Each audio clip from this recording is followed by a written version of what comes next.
Welcome to the RevOps Co-op, and I'm joined today by Sebastien van Heyningen, and we are talking about something that is very important, and that's using technology to help full cycle sellers work smarter instead of harder. Sebastien, why don't you give us a little background on why you're the expert in this topic? Currently I'm a revenue operations consultant. I have been for the last 3 years. But before that, I was actually a full cycle rep. I have a ton of experience in lead gen also, SDR, manager, mentor, etc. And most of my personal experience is in lead gen, but as a consultant and manager, I've kind of seen and come across this problem time and time and time again, whether it's with my clients, with prospects, partners, etc. And then on the personal side of things, like I have been a full cycle sales rep with no enablement, no operations, no marketing, and no demand gen. So I have been at the center of all of these problems and challenges. And so I think I have a unique perspective on kind of different ways to solve for them. Yeah, my husband actually came from full cycle sales and went over to Salesforce admin too. Mm, And it really gives you the empathy that may be lacking in some cases for what all salespeople have to manage beyond the data entry the business wants from them. yeah, exactly. And I don't think enough salespeople end up as admins. And you can tell that when you look at the processes and procedures put together by people that have never sold. And then they're, knocking on the AE's door or the sales rep's door and saying, why haven't you followed all these processes to a T? But they don't understand, the intricacies of the role itself. Yeah, for sure. So, speaking of which, we all know that salespeople hate NSAs as they call them, or sales or Yeah. non-sales related activities. What tools are out there to help make things like call logging and opportunity updates easier for those sellers? Yeah. So before I jump into specific tools, I do want to hop on my soapbox for a little bit Go from for my it. perspective. So I think we should focus, a little bit more um, as revenue operations professionals, as people in charge of architecting a sales process. I think we need to focus more on why salespeople hate administrative work. There's a reason that any sales floor you walk into, all of the salespeople are going to tell you the same stuff. Like, what are the top three things you hate? Data entry is going to be in that top three. Mhm. 9 times, 10 times out of 10. And so kind of, I always look at this in terms of incentives, trained economists, through school. And so, salespeople, they're incentivized to sell. Literally, the more they do of it, the more money they get in their pocket. That is their sole focus. And many times their job security is tied to how much revenue they're bringing in, how much pipeline they're generating. So data entry is very much at the back of their mind because it's a high stress environment and you're doing all of the activity to bring the deal to a closer place of closing. So you're calling people, you're having meetings, you're preparing proposals, you're putting together testimonials. The list goes on and on. If you look at two sales reps, one who hit quota and doesn't put their data in correctly, one did not hit quota and puts their data in correctly, who's going to lose their job, right? Yeah, it's Obviously, the it's one that the data is entry not. Yeah, specialist is yeah, out. exactly. Maybe Mhm. they even change careers. Maybe they go into ops instead of sales. But yeah, the point being that you're not incentivized as a salesperson to put your data in correctly most of the time. I'm No. sure there are a few rock stars watching this or listening that they're like, oh, actually, I do. Well, I would say you're ahead of the game, and in the top percentile of architects. Well, and one of the differentiators there may be that they've had conversations with business partners to make them see what's in it for them. So, Yeah, for example, if I'm an enterprise salesperson and I'm bringing on a huge deal, I want to be aware that my forecasting it correctly impacts whether or not we hire enough people to support that company. Like if I know that, I'm like, "Oh, forecast kind of yeah, important." So, that's a good point. having those conversations is such a good idea. Yeah, they see that's another one. We could have a whole hour session on that of like, the why behind your quota and behind your numbers. If your sales team doesn't know, they're kind of just charging forward into the abyss. You got to tell Mhm. them exactly what the work they're doing is bringing to the organization, so Oh they my know their gosh, value. yeah. That's a whole episode is inadvertently causing bad behavior through compensation planning. Yeah, I've seen it exactly. play out many times Yeah, same here. inadvertently. Hmm. Yeah, like I mean, I can't even count how many sales teams had 100 dials in a day because that's the goal. But how many connects? Zero. Oh, it sounds like you picked up the phone and hung it up immediately. Well, and then how many times do you think they called relatives or Oh, friends? Like, exactly. They're their doctor. Yeah, yeah, sure, yeah. sure. Exactly, a dial's a dial. But yeah, we could. That I digress. We digress. So basically, the point I'm trying to say is, let's be more understanding of the workflows of a given full cycle sales rep, and try to build systems and processes that either make the behaviors that we want very easy, Mhm. or incentivizes those behaviors financially. Um, and so before I jump off the soapbox, I have kind of one more point or Yeah. framework that I think everyone should always think of is that, think of your sales process like a software product with your sales reps Hmm. being the users. Oh, Yeah, 100%. yeah, 100%. exactly. So if you walk into a software, product team's office, and you tell them that their users are not using the product correctly, they don't blame the users, or tell the users, "Hey, you need to put your data in better." They change the platform to incentivize the behaviors that they're trying to get out of the user. So that's something I always keep in mind when I'm architecting a sales process. Like, what actions do I want to happen, and how am I making that easy, and how am I incentivizing those actions? Yeah, and a lot of software companies, particularly in the gaming industry, they even hire behavioral psychologists to Yeah. figure out how to increase persuasive design in order to hook people and keep them coming back. Now, we don't have that in ops, and I'm kind of glad of that. I think Yeah. things should be Too much. functional and not addictive, Yeah. but but we do have to keep in mind the psychology behind things, what motivates people. And you're Hmm. absolutely right. Like, ultimately, whether or not they bring in sales determines their livelihood, Yep. and everything else is kind of on the periphery. So we do need to keep that in mind. Those are all really great points. I'm glad you brought them up. Yeah. Yeah. Thanks. Okay. So when it comes to tools, same thing.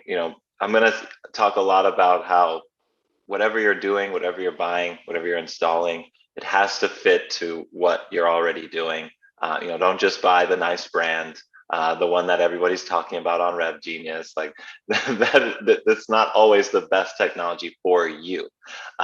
It might be the best technology in the industry, in terms of general product market fit, but you really need to zoom in on your requirements before adding any new technology. So the first thing I do when I realize a gap in data entry is, what data is being missed? Is it country? Is it phone number? Is it a certain part of our qualification framework that's not being asked? So figure out what the data points are that are not coming into the system consistently, and then figure out what part of the sales process that failure is happening. Is it on the discovery call, the qualification call, the proposal, the lead gen, cold calls? The list goes on and on. Every sales process has multiple touch points. At each one of those touch points, some data is coming into the system. So determine what data is missing and what step in the process it is missing from. Yeah. Yeah, definitely. And Go I ahead. just add that bad data is usually a red flag that you have a system setup issue and that Yes. it's not very usable. So I always give this example, but I was at a company with over 20 opportunity validation rules, and it was Oh, taking 20 minutes to create an opportunity. And yeah. it should take max 5. They should be able to jot down some of their thoughts, fill out what they need to fill out, and get out. Yeah. So if you're not getting good data out, the reasons behind that are either they're not being managed to use the system, it's not part of their incentive plan, Hmm. but most likely it's been orchestrated in a way that doesn't make it easy to use. Yeah, no, that's a really good point. And something I learned early on is that we can get a little too happy with the automations and the validation rules, and you can't save this unless you update this. And yeah, it happens a lot where, we get so tied up in what the perfect sales process is that, again, we forget about the users, the people that are going to be putting the data in every day, Yeah, and their workflows. totally agree. So yeah. So cool. So once you do figure out kind of what is missing, where the gaps are, what your requirements are, the first thing I do after that is I look into the tech we already have. That's another area that I think is really underlooked when it comes to process improvements is, we're already paying for all of these things that do all of these things. Like, let's explore if one of these things can help us with, this certain challenge. So, maybe there's an app already made on the App Exchange. If you use Salesforce and you have a problem that you think is unique, it's not. Somebody has experienced this before, and odds are there is a free or cheap app on the App Exchange that you can download and install and have your team use right away. And I would add, if your problem is unique, you should probably be asking yourself why you're insisting on doing it that way. Yes, yeah, that's Because another one. sometimes it's avoided for a reason. Yeah, exactly. Yeah. Cool. And then so, after you've looked in through the CRM App Exchange, I would say also look into your enablement, your marketing automation. I know SalesLoft, Outreach, tools like that, they're making big strides in terms of making the data entry easy, kind of having a module or a console that the salesperson lives on, where the data kind of flies out in all the directions that it needs to go.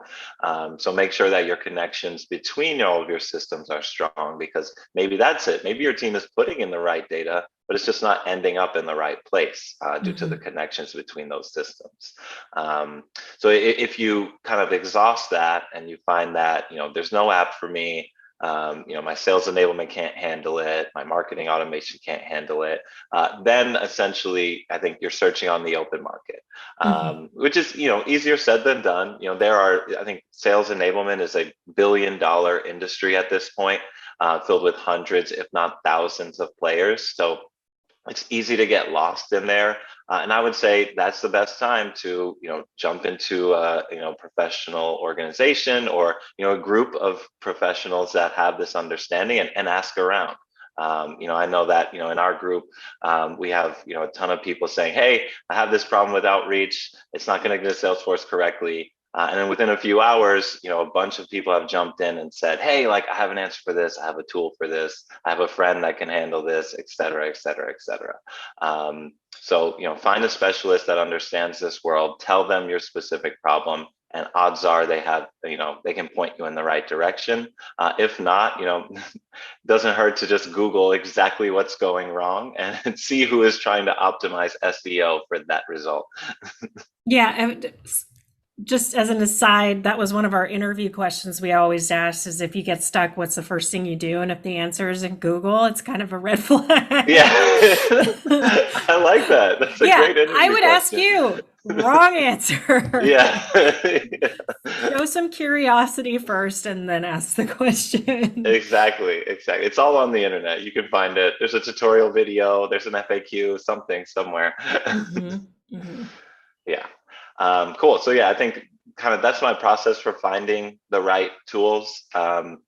Personally, I have like 3 tools here that I really like in terms of data entry and just keeping track of meeting notes. Personally, I use Fellow app. It ties into your calendar. It helps you set up your agenda.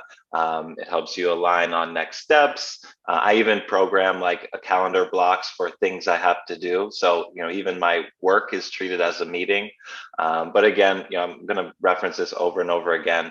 Find something that works for you, whether it's your personal AE that needs this exact help in this exact way, or if it's a team-wide change that everybody's going to get, an easier data entry. All of these solutions have some level of customization to them. There is no one size fits all. So Fellow app might work for me, but for other people, they might want to use something like Scratchpad.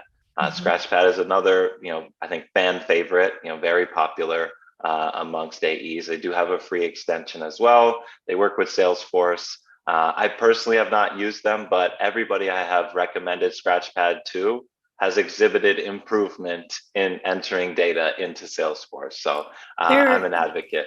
they're a community partner and they're gonna love this. I'm just throwing Oh, that out there. perfect. So Yeah. Shout out to yeah. Scratchpad. Gotcha. And then another one that I think is making a lot of waves, and I actually just really love their marketing, is Dooley. Mhm. They say you kind of their whole tag is they save you 5+ hours on Salesforce data entry. Again, if you use HubSpot, Dooley's not the fit for you. They do great for Salesforce data entry, but if you're using HubSpot or Pipedrive or Microsoft Dynamics or NetSuite, or we could talk all day about CRMs as well, but figure out what tool fits into the stack and the process that you already have today. The three that I mentioned, Fellow App, Scratchpad, and Dooley, these are just ones I've heard of, and kind of been familiar with through my experience. But we could literally list hundreds of data entry tools and tactics that would be helpful. But the key is finding exactly what will work for you. Yeah, great points. So let's switch gears a little bit. I would love to talk about the difference between qualification methods and sales methodologies or processes and where Mm-hmm. they fit in the CRM framework. Yeah, so there's a lot of debate here. Like, even I think what I say might not gel with what everybody else is doing. Essentially, when I hear qualification methods, I immediately think acronyms. I think Yeah. that's what we're all familiar with. So there's the classic BANT, budget, authority, need, timeline. There's a slightly older ANAM, authority, need, urgency, money. There's the ever complicated MEDIC, which I think is metrics, economic buyer, the two Ds are decision, criteria, and process. And then I see, oh, this is slipping my mind. Oh, identify, pain, and champion. So there's medic, then there's also champ, which I think is challenges, authority, money, priority. But the point is there's tons, Mhm. and they're all acronyms. So when I hear qualification methods, those are what I think of. And so those are ways that kind of you're essentially, as sales, proving to your internal team that this person, this company, this conversation is worth your time, your energy, and your effort. And again, it's going to be different at every company. You do not have to stick to the exact acronym that is stated. Maybe it's BANT, but instead of budget, it's something that starts with C. So it's can't. Maybe That would be kind it's, of unfortunate, but yeah, yeah. yeah, it's a tough acronym for sales, but Yeah. yeah, you know what I mean. Like, you can rip Mhm. out budget if budget's not a part of your qualification. You can rip out authority if that's not it. Maybe there's a pilot involved with your qualification criteria, like everybody qualified has to agree to a pilot. The Mhm. point is, find the one that is closest to what you have or what you want, take out the few letters that don't apply, and then add the letters that do. Maybe even feel free to come up with your own acronym. This is going to be how you qualify your prospects for your product, service, or offering. So kind of that's my thinking on qualification methods, and kind of how they fit into the CRM. It's usually a series of fields or properties on an opportunity or a contact object. So you might say, in order to convert this lead, so person that we're trying to chase, into opportunity, so a sales conversation, you need to prove that they have the budget, the person you're talking to has the right authority, there is a need for the product, and they're going to buy in a reasonable timeline. So BANT. Literally, that will be a B field, maybe with a number. And if you put a number less than your qualifying number, then they're not qualified, and so on and so forth. With authority, maybe you want director and up. If you put a manager in there, not qualified. Mhm. And so you can start to get creative within your own CRM of, maybe on call one, they need to verify budget, but on call two, they're verifying authority, need, and timeline. And so therefore, within your CRM, you cannot advance from call one to call two until budget has a value in it that is greater than the value of your minimum deal size. I don't want to get too kind of into the weeds there, but essentially you are plugging in the parts of the acronym of your qualification methods into your opportunity fields and your lead and contact fields as a gate to get to the next stage or status in your sales process. And the point I really like that you made is that it's different for every company. So, Yeah. for example, some companies are going to have pre-sales Yep. and they may handle BANT, whereas your full cycle sellers may do a much more detailed process like Medic. Yeah. And they'll live on different objects, different places. What's always really critical for people to do is define who owns what very clearly. Yes.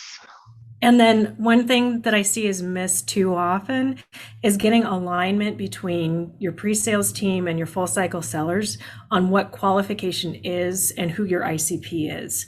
Because there's always a subset of people who will take a meeting. That doesn't necessarily mean that it's the right person with the right company. So getting everybody aligned and having some kind of benchmarks for your pre-sales team that ensure they're getting compensated for qualified opportunities and pipeline is always a really good idea. Yeah, absolutely. Pre-sales, marketing, lead gen, like all the same. You're right. These are kind of ways to show that this prospect is worthy of moving to the next stage. And so you have to determine who on your team is going to ask for, what part of the acronym. Is pre-sales doing BNA? Is closing doing N&T? Is it two different ones? I've seen where the SDRs qualify on BANT. When it gets to the AEs, they're qualifying on Medic. It's a little bit more intricate and more serious at that level. So for full cycle sellers, that won't apply directly. So you'll probably just start with the more complex framework. Mhm. And you'll probably be responsible for most, if not all, of that acronym. But you'll at least have support from marketing, from pre-sales, from product or solutions to make the pitch while you are gathering those data points to keep that person interested. Because of course, it's a two-sided conversation. You're not just asking them their budget, their authority, their need, and their timeline. You're still pitching to them and trying to get them to close the deal.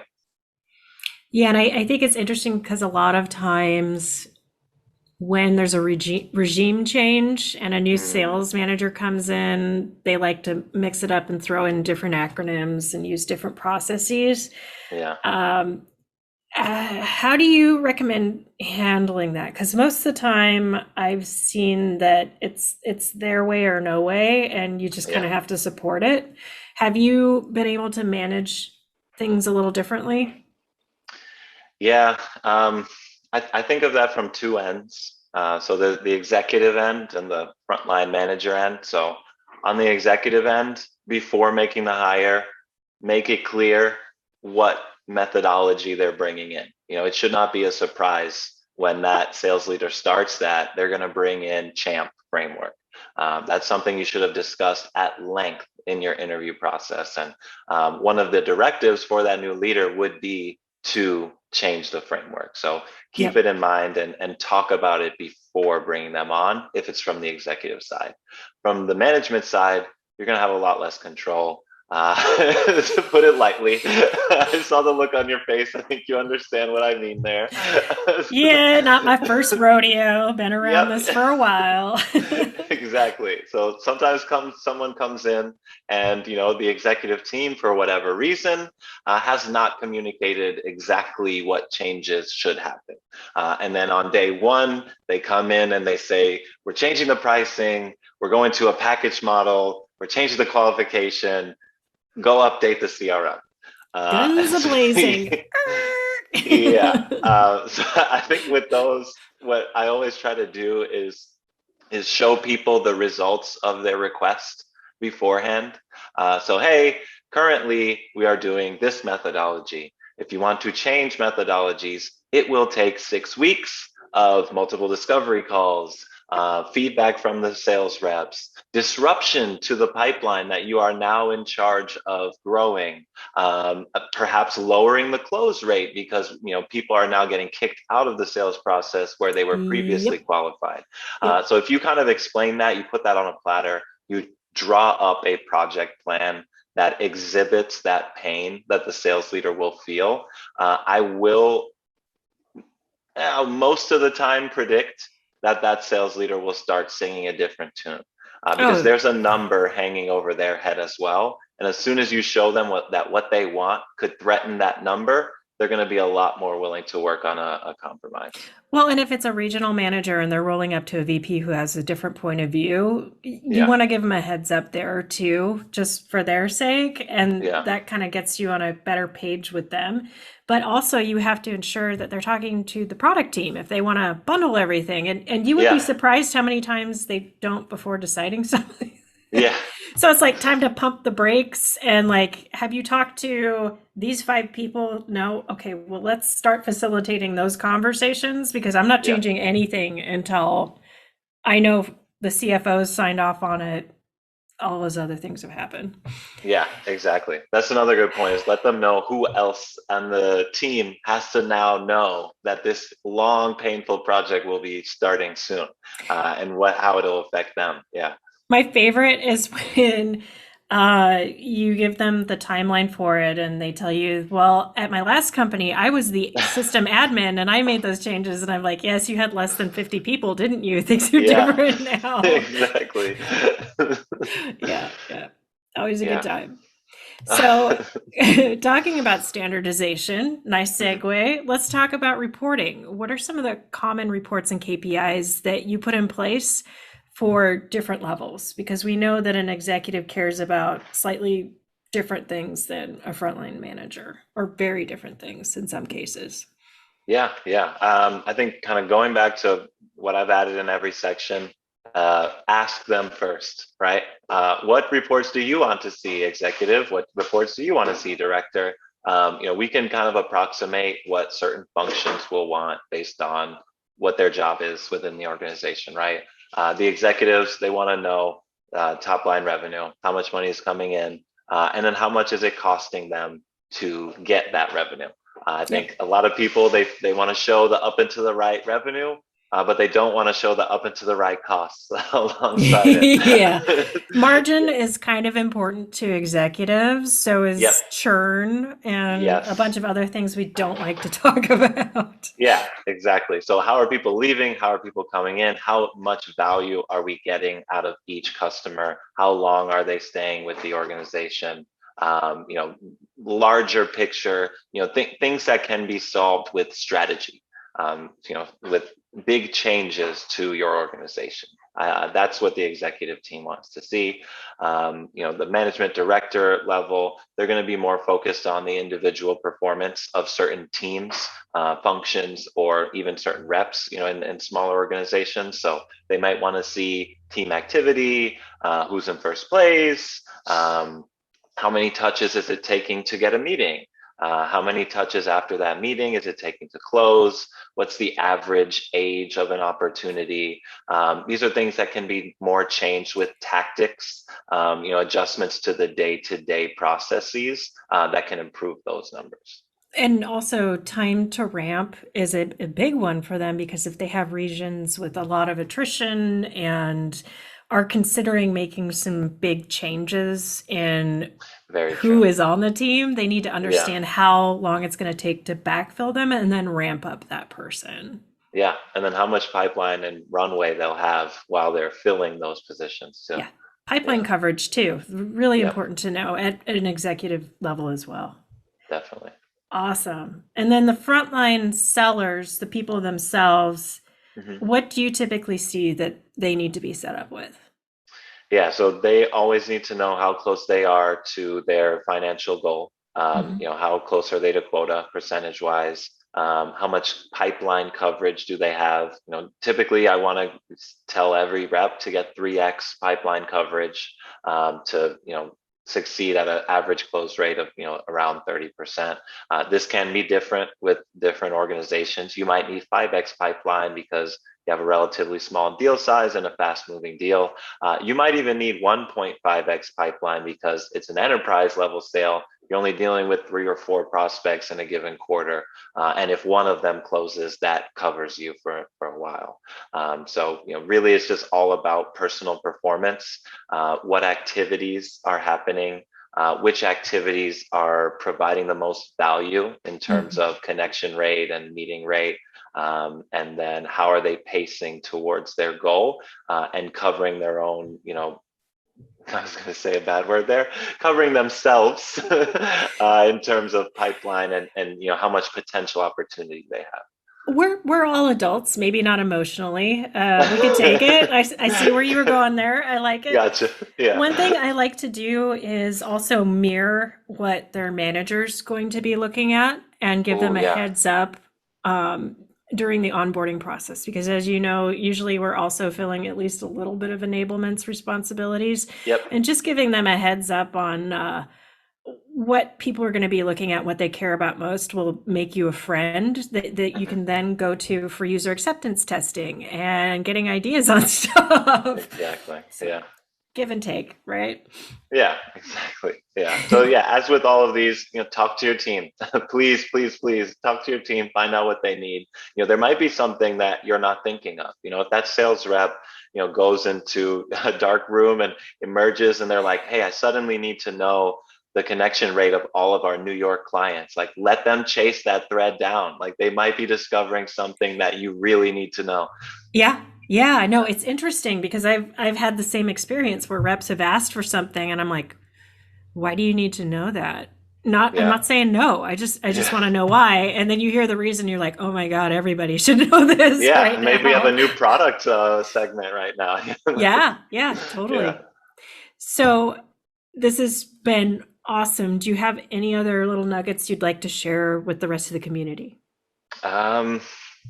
I would say just reinforcing once again that everything you do within your organization needs to be customized for your organization. Always be open to feedback, even if it's an anonymous suggestion box. If it's a once a week office hours where people just throw ideas at you, like these organizations are meant to be ever changing and ever growing. And what we install in terms of process and technology, it might be great for Q1 2021. But by the time you get to Q4, it's already time to upgrade and move. So anytime that you're in a fast moving product and a fast growing segment and a fast growing pipeline and revenue, you need your process and your technology to be just as flexible and just as fast growing to match that need. Thank you for bringing that up, because I think as we come into organizations, we need to be mindful of people's feelings and they get attached to what they've built and how they decided to do something. And sometimes we do that ourselves. It's important to remember that while you made the best decisions at the time you put that in place, that has to change. Their business is going to grow. And with that comes change. So that is just a wonderful point. Thank you. Yeah, for sure. So, Sebastien, thank you again. Where can people find you online to network? LinkedIn is the best way to find me. I don't think anybody in the world has my same name, first and last. So if you just Google my first and last name, LinkedIn will pop up, as well as a bunch of old sports articles from a different lifetime. Really? Which sport? So I was, I had a sports journalist kind of kick right towards the end of college, and I spent a couple summers working at my school paper and also interning at International Business Times, writing about, it was like all over. It was like Olympics, basketball, football, baseball, soccer. Nice. Yeah. I was going to say, like, with a unique name like that, you're set up as an author. Maybe you'll come back to it. I don't know. Yeah, that's true. Yeah, I will always be winning SEO on my name. Yeah, that's a big deal for those of us who write a lot. So that's fantastic. Well, for those of you out there in the RevOps Co-op, if you're looking for more great material like this, check out our blog and our video series.